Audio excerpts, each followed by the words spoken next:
Sous le soleil blanc d'un été sans pitié, la poussière du village s'étouffait dans le silence. Personne ne parlait, personne ne voulait voir.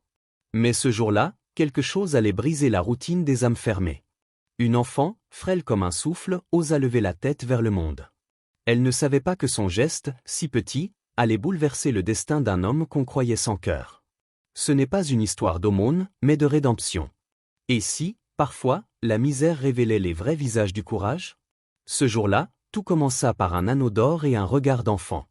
L'air tremblait au-dessus de la route, écrasé par la chaleur. Dans ce hameau perdu du sud-ouest, les volets restaient clos, les chiens dormaient à l'ombre, et le clocher sonnait midi pour personne. Devant l'épicerie, une fillette se tenait debout, pieds nus dans la poussière. Sa robe jadis bleue n'était plus qu'un tissu délavé, et ses mains tremblaient autour d'une bague ternie. Elle s'appelait Élise. 6 ans à peine. Ses cheveux blonds collaient à son front, son regard cherchait une âme qui s'arrête. « S'il vous plaît, ma mère n'a pas mangé depuis 2 jours, on veut juste un peu de pain. » Sa voix se perdit dans le vacarme des sabots. Une femme passa, détourna la tête. Un homme haussa les épaules. Puis une vieille lança d'un ton sec, « Tu veux nous faire croire qu'une mendiante porte de l'or? Va donc où tu l'as volée, petite voleuse. » Élise serra la bague contre son cœur, les yeux pleins de honte. Quelques heures plus tôt, au lever du jour, sa mère Rose avait tourné ce bijou entre ses doigts. Le métal ne brillait plus, mais c'était tout ce qu'il restait de son mari disparu à la guerre. « Si quelqu'un te parle, ma douce, tu dis que c'est à moi. Mais ne la vends pas à vil prix, tu m'entends ?» Elle avait embrassé le front d'Élise avant de la laisser partir, le ventre creux, la peur au bord des lèvres. Le vent s'était levé sur la place quand un cavalier entra au pas. Son cheval, noir comme la nuit, luisait sous la sueur. L'homme mit pied à terre. Haut, vêtu d'un manteau clair, des bottes impeccables, un regard d'acier sous le chapeau. Pas un paysan. Pas d'ici. Il observa la fillette un moment, sans un mot, puis s'accroupit. Sa voix, grave et calme, « Où est ta maman, petite ?»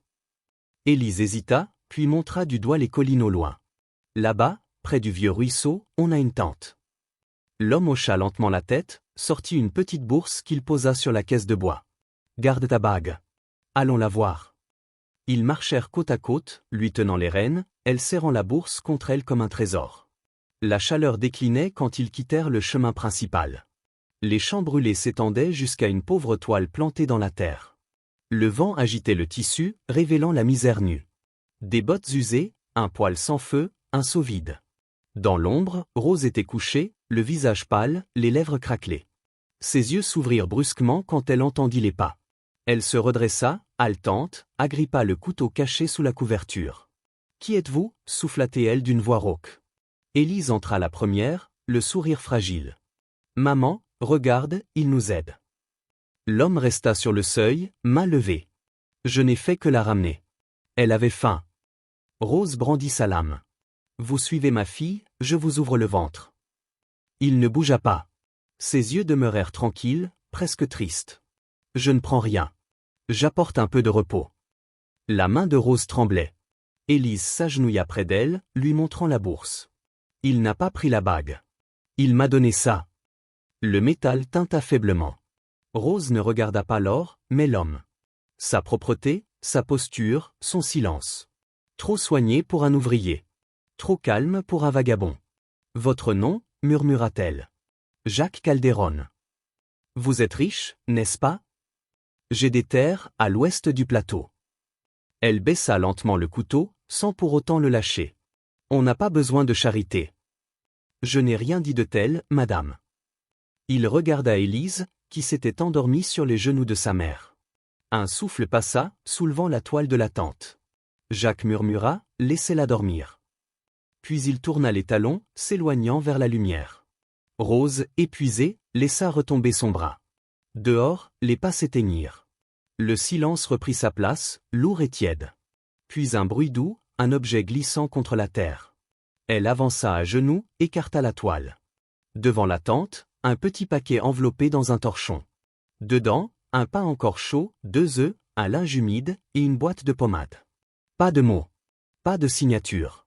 Juste cette odeur discrète de savon et de cuir qui lui rappela que, quelque part, un inconnu avait vu leur misère sans les juger. Rose serra le pain contre sa poitrine.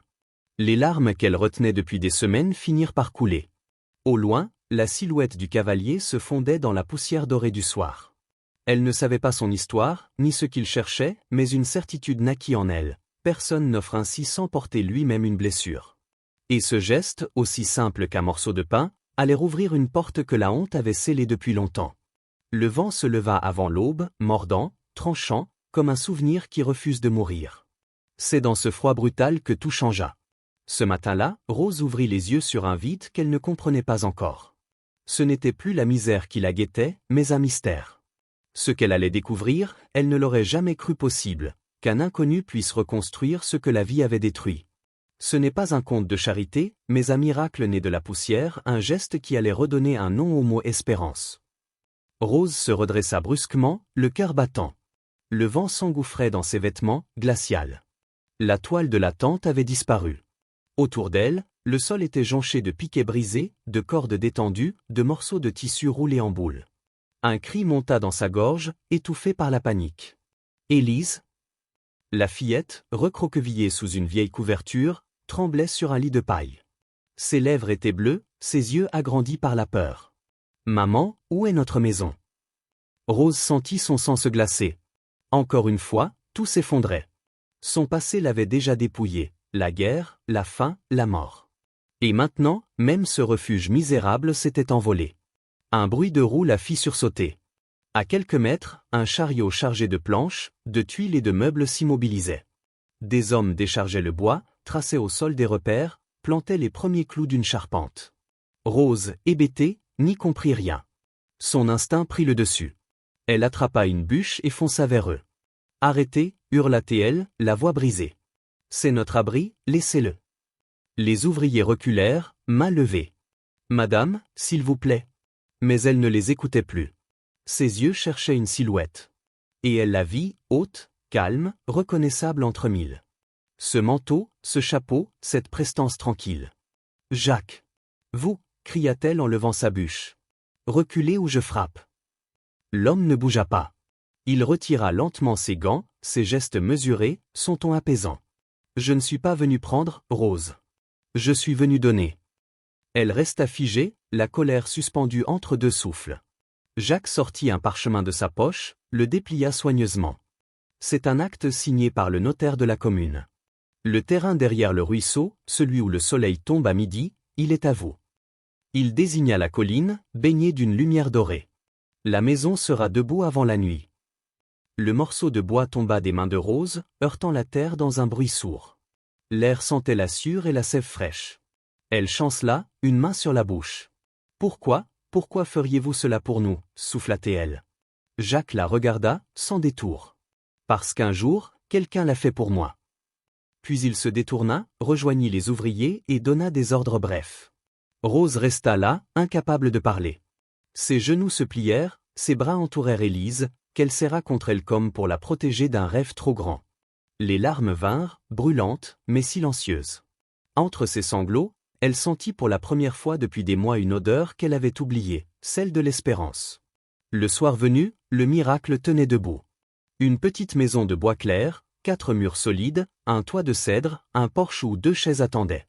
Les fenêtres s'ouvraient sur le ruisseau, où l'eau scintillait comme de l'argent. À l'intérieur, un poêle ronronnait, un lit couvert de couvertures neuves, une bouilloire suspendue au-dessus du feu. Rose entra sans un mot, portant Élise endormie dans ses bras. Ses doigts glissèrent sur le cadre de la porte. Le bois était tiède, réel, ancré. Elle ferma les yeux. Pour la première fois, elle avait un toit. Cette nuit-là, elles dormirent profondément, sans le sifflement du vent. Jacques ne resta pas. Il ne restait jamais. Mais dès l'aube suivante, il revint. Parfois avec du pain chaud, parfois du lard fumé ou des fruits au sirop. Un jour, il apporta des livres. Élise en ouvrit un, émerveillée, comme si elle tenait un trésor. Jacques, lui, déposait, souriait, et repartait avant le crépuscule. Rose le regardait de la fenêtre, sans savoir si c'était de la gratitude ou une peur nouvelle qui la retenait de parler. Le 3e jour, elle décida de le suivre discrètement. Ses pas la menèrent près de son domaine. Là, elle le vit avec un garçon d'une dizaine d'années, un enfant maigre au regard timide. Jacques tenait la bride d'un cheval. Doucement, sans le bouger. « Trouve ton équilibre. » Sa voix était douce, ferme. L'enfant rit quand le cheval trotta. Jacques rit aussi, sincèrement. Cette image, deux rires qui s'entremêlent sous le soleil, fit naître sur les lèvres d'Élise, cachée derrière sa mère, son premier vrai sourire depuis des mois. Ce soir-là, Rose s'assit seule sur les marches de sa maison. Le ciel virait au bleu profond, la lune se glissait derrière les nuages. Elle serra ses genoux contre elle, écoutant le murmure du ruisseau. Le silence, ce silence-là, n'était plus celui du désespoir mais de la paix. Et pourtant, cette paix la faisait pleurer. Des larmes de peur, d'émotion, d'incrédulité. Elle craignait que tout cela ne soit qu'un rêve fragile. Une ombre se dessina alors sur le chemin. Jacques s'approchait, lentement. Il ne dit rien. Dans ses mains, une tasse fumante.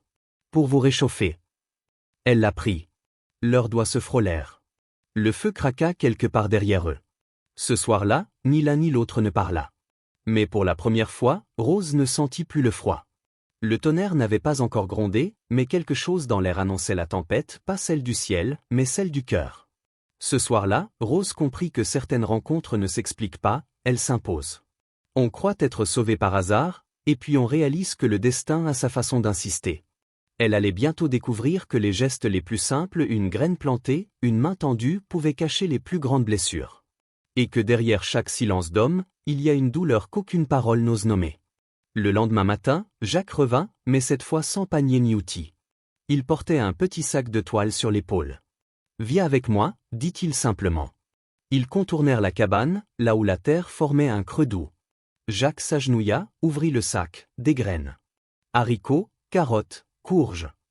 Il releva ses manches. « Tu creuses, je te montre l'écart. » Rose resta un instant immobile, puis s'agenouilla à son tour. La terre était fraîche, humide, pleine d'odeurs oubliées. Leurs doigts s'enfoncèrent ensemble dans le sol, traçant les sillons du renouveau. Leurs mains se frôlèrent, un frisson, un silence. Ni l'un ni l'autre ne parla du passé. Ils plantaient l'avenir sans le dire. Au coucher du soleil, le ciel se peignit d'or et d'orange. Jacques se releva, essuya ses mains et remit son chapeau. « Demain, j'apporte des plants de tomates. » Rose hocha la tête, le cœur plus léger. Lorsqu'elle referma la porte derrière lui, elle s'y appuya un instant, respirant lentement. Elle n'aurait su dire pourquoi, mais quelque chose venait de bouger en elle. Pas la confiance, pas encore, mais une fissure dans la peur. La nuit tomba, glaciale. Le feu dans le poêle ronronnait doucement, répandant une chaleur discrète. Rose berçait Élise dans ses bras, la petite enveloppée dans la couverture que Jacques avait laissée. L'enfant respirait mal, sa peau brûlait sous la main de sa mère. Puis soudain, son corps se tendit, son front devint brûlant. Non, pas maintenant, pas elle. Rose sentit la panique remonter comme un cri. Elle l'enveloppa dans une autre couverture, ouvrit la porte et se précipita dehors. Le vent fouettait ses cheveux, mordait sa peau. La lune éclairait à peine la clairière. Derrière elle, un pas. Jacques apparut dans la lueur du feu, manteau sur le bras, le visage grave. « Laisse-moi faire », dit-il. Avant qu'elle ne puisse répondre, il prit Élise avec une douceur ferme, la serra contre lui, ajusta la couverture et la hissa sur sa monture. « Monte », dit-il. Rose monta derrière, serrant la lanterne contre elle. Le cheval s'élança dans la nuit, leur silhouette glissant entre les arbres. Le vent coupait leurs joues, la terre résonnait sous les sabots. Rose priait, muette. Lorsqu'ils atteignirent la maison du médecin, une lumière vacilla derrière la fenêtre. Jacques descendit, prit l'enfant dans ses bras, entra sans frapper. Le docteur, un vieil homme, leva les yeux, comprit sans un mot. Il posa un linge humide sur le front d'Élise, vérifia le pouls, fit préparer une décoction. Rose, tremblante, observait, incapable de parler. Jacques resta à ses côtés, silencieux, jusqu'à ce que la respiration d'Élise s'apaise. Sur le chemin du retour, la nuit s'était adoucie. La clarté du ciel caressait la plaine d'une lumière argentée. Jacques ralentit, puis s'arrêta. Il sortit de sa poche un petit mouchoir brodé, le tendit à Rose. Sur le coin, un nom, Marie Sécalahan. Elle leva les yeux vers lui. Dans son regard, elle lut la tristesse d'un homme qui avait trop perdu. « C'était celui de ma mère », murmura-t-il. « Elle m'a appris qu'on se bat pour ceux qui n'ont plus rien. » Rose prit le mouchoir, le serra contre sa poitrine. Aucune parole ne vint, seulement ce souffle qui unit ceux qui reconnaissent la même douleur. De retour à la cabane, Élise dormait paisiblement. Le feu s'était éteint, il ne restait que des braises. Rose resta debout près de l'âtre, le visage éclairé par le rougeoiement. Tu crois que le chagrin fait de nous des lâches? Demanda-t-elle d'une voix presque inaudible. Jacques s'approcha lentement. Non. Seulement des prudents. Elle s'assit, prit place dans le vieux fauteuil qui grinçait. Jacques s'installa en face. Le feu crépitait, la nuit respirait derrière les vitres. Leurs mains, posées sur les accoudoirs, finirent par se frôler. Ce simple contact valait 1000 mots. Le monde dehors n'existait plus. Il n'y avait que la chaleur, le silence et 2 cœurs qui apprenaient à battre autrement. Dehors, le vent soufflait, mais la cabane tenait bon. Rose sentit, pour la première fois depuis des années, la possibilité du sommeil sans peur. Pourtant, le monde, lui, n'oublie jamais. Dans le village, les murmures commencèrent à courir. Une femme seule, un riche éleveur, une maison sortie de terre. Certains disaient, elle lui doit plus que de la gratitude. D'autres chuchotaient, il la garde pour son terrain. Le venin des commérages glissait dans les verres de whisky du bistrot, attisant les jalousies et les peurs. Un après-midi, Rose était assise sur le porche, brossant les cheveux d'Élise. Le soleil jouait sur la rivière. Le cheval de Jacques était attaché à la barrière. C'est alors qu'un homme s'avança dans l'allée, bottes lourdes, regard dur. Et dans la poussière qu'il soulevait, on sentait que la paix fragile du ruisseau allait, une fois encore, être mise à l'épreuve. Certains soirs commencent comme des menaces, avant de devenir des révélations.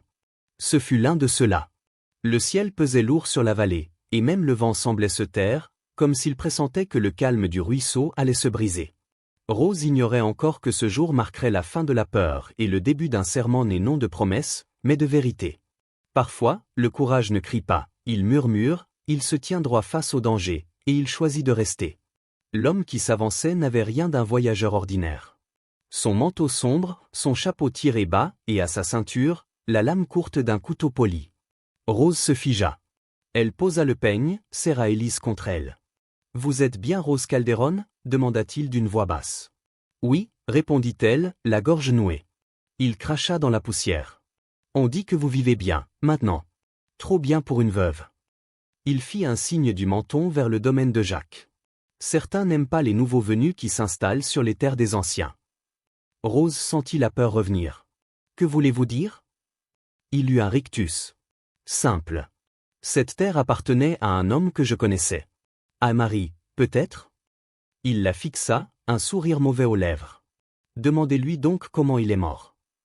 Élise se raidit. Rose se leva lentement, plaçant la fillette derrière elle. Le regard de l'homme n'avait ni pitié ni remords. Elle reconnut dans ses yeux un fragment du passé qu'elle croyait enterré. Dette, menace, erreur de son défunt époux. « Vous faites erreur » dit-elle d'une voix tremblante. L'homme frappa du pied la rambarde du porche. « Peut-être. Mais le village parle. Vous vivez sur un sol qu'on dit maudit. Je suis venu vous rappeler que certaines dettes se paient autrement. » Rose sentit la colère monter, brûlante. Mais elle la retint. « Ce sol est le nôtre maintenant. Nous n'irons nulle part. » Un rire bref, méprisant. « On verra ça. » Puis il tourna les talons et s'éloigna, son ombre avalée par la poussière. Le soir, Jacques revint. Il trouva Rose assise, le regard fixé sur les traces de bottes dans la terre. Élise dormait. La lumière du feu se reflétait dans ses yeux pleins de trouble. « Tout va bien ?» demanda-t-il doucement. Elle mit un moment à répondre. « Un homme est venu. Il disait que mon mari lui devait de l'argent, que cette terre portait sa malédiction. » Jacques resta immobile, le regard sombre. Qui était-ce? Quelqu'un qui connaissait mon passé. Sa voix était presque un souffle. Plus tard dans la nuit, un bruit de roues brisa le silence. Un chariot s'arrêta devant la cabane. 2 silhouettes en descendirent, manteau long, visage fermé. L'un d'eux portait ce même sourire froid. Ils déposèrent leurs sacs et outils près de la grange, avec une lenteur menaçante. Jacques sortit sur le perron. Il ne prit pas son fusil. Il ne cria pas. Il s'avança simplement, son ombre découpée dans la lumière du feu. « Cette terre est à son nom, » dit-il calmement. « S'il y a un problème, c'est avec moi. » Le silence se fit pesant. L'air vibra. Les 2 hommes échangèrent un regard. Celui au couteau fit un pas en arrière. Le second cracha dans la poussière, puis recula lui aussi.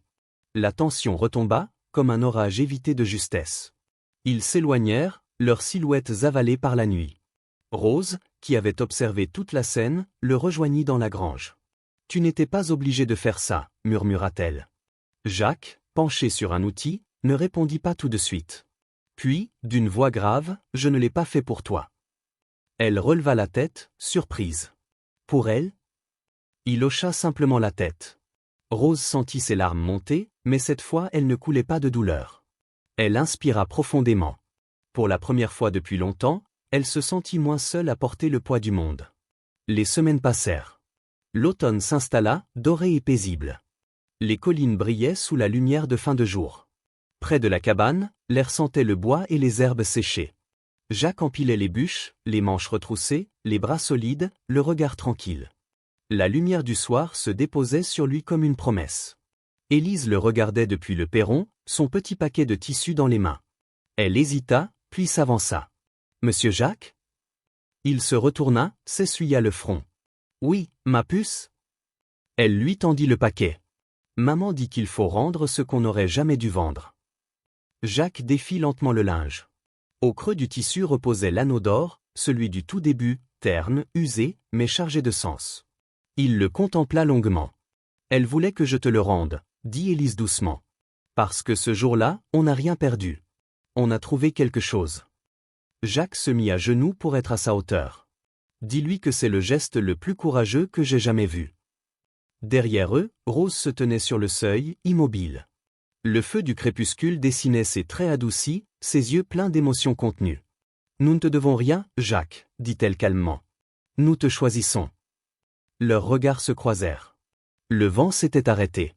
Jacques baissa les yeux vers la bague, puis releva la tête. « Cet anneau m'a conduit jusqu'à toi. Je ne cherchais pas l'amour. Je croyais même ne plus y avoir droit.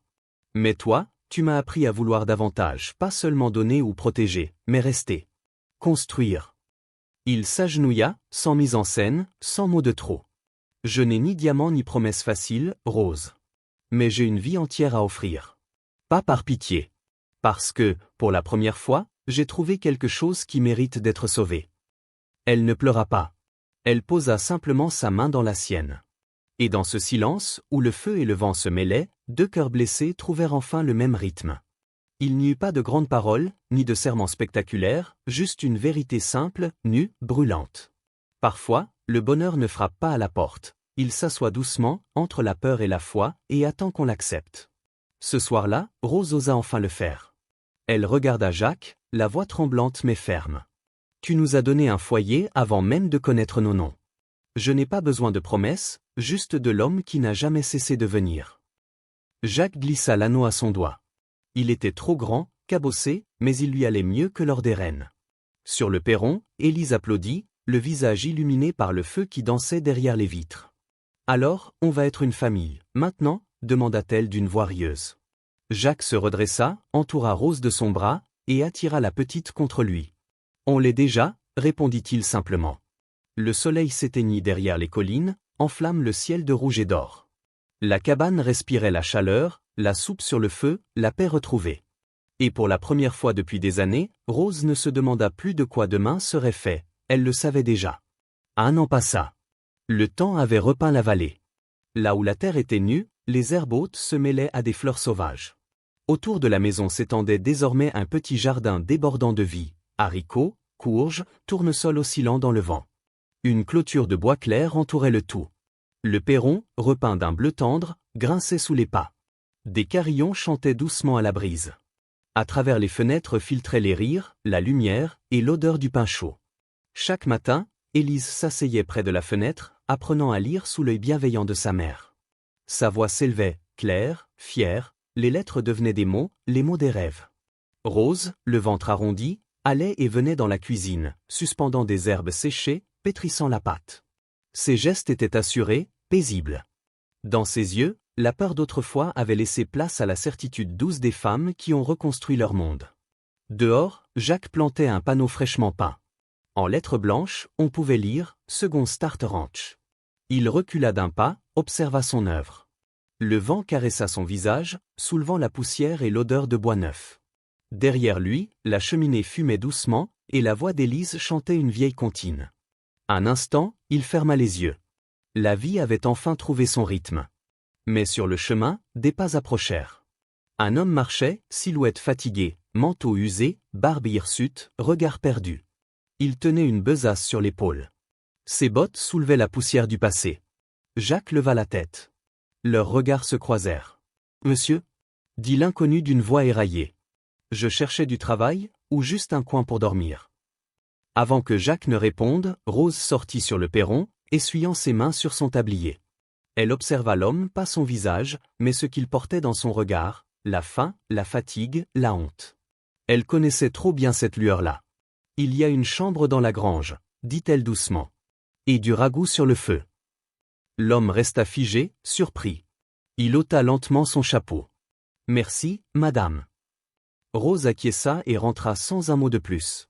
Jacques, au pied des marches, croisa son regard et sourit. Elle s'appuya un instant contre son épaule. Ce contact, bref et tranquille, disait tout, ils avaient survécu, et désormais, ils savaient donner à leur tour. Le soir tomba. La famille se rassembla sur le perron. Rose se balançait dans le vieux fauteuil, Élise assise par terre, dessinant des cercles autour des bottes de Jacques. Devant eux, le ciel se transformait en une mer de braises roses et dorées. L'air sentait le thym, la terre humide et la fumée du bois. Au loin, dans la grange, l'homme du chemin mangeait lentement son ragoût, enveloppé par la chaleur d'un foyer qu'il n'attendait plus. Élise leva les yeux. « Papa, et si tu n'avais pas arrêté ton cheval, ce jour-là » Jacques resta un moment silencieux. Son regard glissa sur la vallée, le jardin, la maison qu'ils avaient bâtie à main nue. Puis il serra la main de Rose, son autre bras entourant leur fille. « Alors, ma chérie, j'aurais manqué le reste de ma vie. » Le silence s'installa, beau et complet. Le vent joua dans les feuilles, les carillons répondirent doucement. Le feu crépita dans la maison. 3 âmes, unies non par le sang, mais par le choix, contemplaient le soir tomber sur leur monde. Et sous la lueur dorée du crépuscule, ils étaient enfin chez eux.